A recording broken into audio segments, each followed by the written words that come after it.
How do interfaith couples manage kosher and halal diets? Imagine sitting down for a meal that respects both your traditions and your partner's. Navigating kosher and halal diets in an interfaith relationship can seem tricky at first, but it's all about understanding and compromise. Both diets are rooted in religious beliefs, but they have different rules and practices.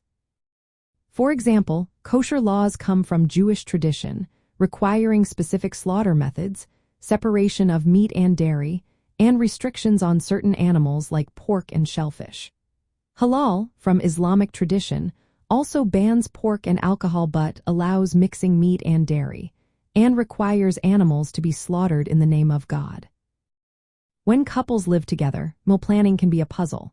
Many choose to focus on fish and vegetarian dishes, since they are generally acceptable in both diets. For example, meals with fish that have fins and scales are kosher and halal, making them a safe choice.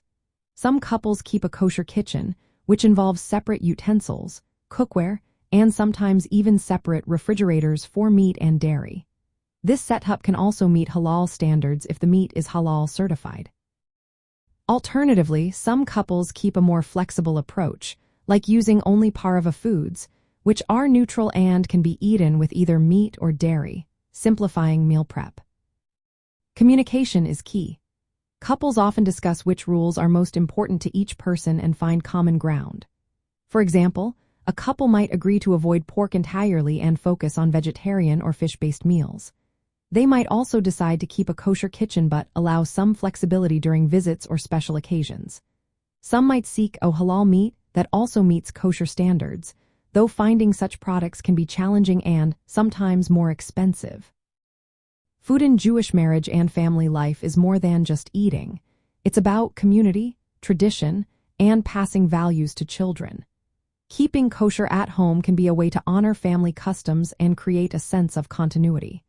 During holidays and life cycle events, these dietary laws often play a big role in celebrations. Modern couples sometimes blend traditions, creating new routines that respect both backgrounds.